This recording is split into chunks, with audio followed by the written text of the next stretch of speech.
गरीब की शादी। शशि की सौतेली माँ ने उसकी शादी की तो बड़े घर में, लेकिन पति कोई काम न करता।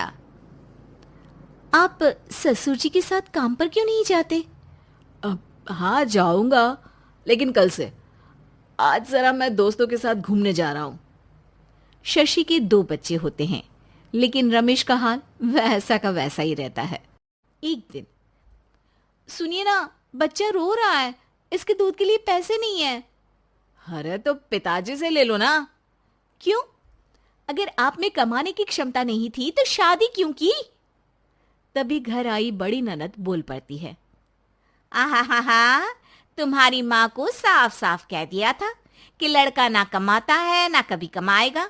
हम 4 बहनें हैं इसका ख्याल रखने के लिए, और पिताजी का इतना सारा पैसा, तुम्हें किस चीज की कमी रखी है? लेकिन थोड़े ही सालों में तकदीर बदल जाती है। शशि का ससुराल गरीब हो जाता है। सब बिकने के बाद शशि अपने पति, बच्चे और सास के साथ किराए के मकान में आ जाती है। मैं कोई नौकरी करना चाहती हूँ दीदी। अरे इतने बड़े घर की बहू थी शशि, तुम नौकरी करोगी? नहीं नहीं नहीं नहीं। नहीं करूंगी तो घर कैसे चलेगा? बच्चों को भी तो पालना है ना। तभी शशि का भाई आ जाता है। शशि, ये ले राशन का सामान। किसी भी तरह की कोई भी जरूरत हो तो बताना। भाई, अब मैं नौकरी करूंगी। देख बहन, वैसे तो मैं तेरे साथ हूं, लेकिन हाँ, मैं ये भी चाहता हूं कि तू अपने पैरों पर खड़ी हो जा। शशि को एक प्ले स्कूल में छोटे बच्चों को संभालने की नौकरी मिल जाती है।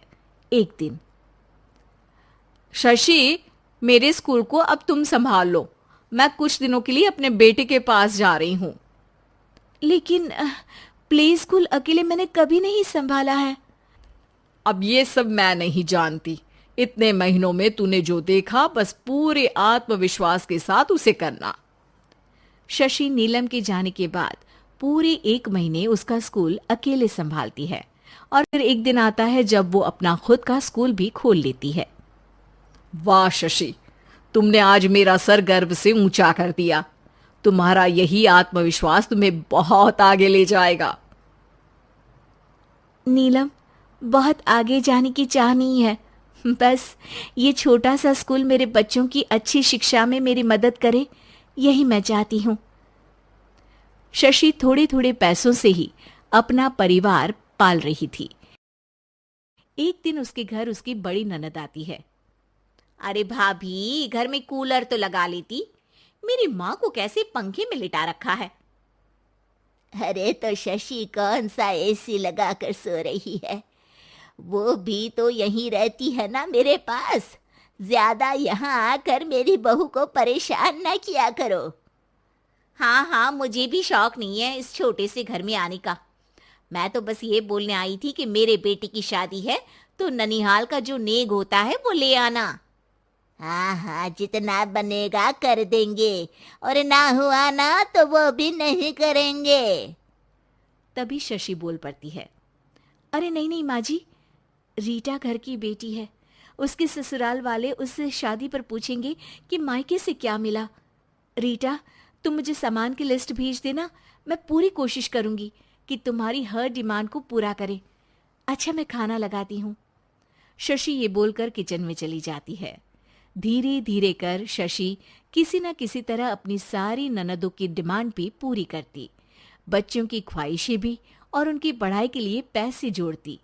एक दिन जब शशि का बेटा 12वीं पास करके आता है। माँ, अब तुझे काम करने की जरूरत नहीं है।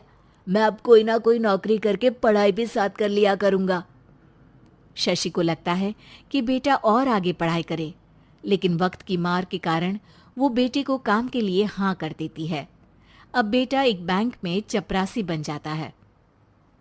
लड़का देखने में तो बड़ा अच्छा है, अंग्रेजी भी पटर पटर बोलता है, फिर चपरासी क्यों? लड़का सारी बात मैनेजर को बता देता है। अच्छा, तो मैं तुझे एक मौका देता हूँ। तू यहाँ रहकर दूसरे डिपार्टमेंट का भी काम सीख।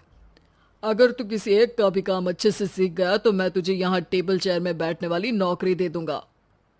लेकिन एक दिन शशि की ननद उसे फोन करती है। अरे भाभी, देखो मायका तो मेरा तुम लोगों से ही है। मैंने आपके बेटे और मेरे भतीजे प्रदीप के लिए यहाँ एक नौकरी देखी है। पूरे 5,000 मिलेंगे। वैसे करता ही क्या है, चपरासी ही तो है ना। कोई बात नहीं रीटा, मैं उसे इस शहर के बाहर नहीं भेजना चाहती हूँ। बाकी वो शाम को आएगा तो मैं पूछ लेती हूँ। वहीं प्रदीप मैनेजर की बात से खुश हो जाता है और मैनेजर के काम पर ही नजर रखने लगता है। वो उनकी तरह के पेपर पढ़ता, काम करता और आने वाले लोगों की बातें सुनता। एक दिन बैंक में ऑडिट वाले आते हैं। ये गलत है, पूरी बैलेंस शीट नहीं मिल रही है, कहीं ना कहीं गड़बड़ है। ए मैनेजर, क्या करते हो? बैंक के पैसों का हिसाब सही नहीं है। मैनेजर के पसीने छूट जाते हैं। तभी प्रदीप वहां जाता है। अब क्या मैं ये बैलेंस शीट देख सकता हूँ?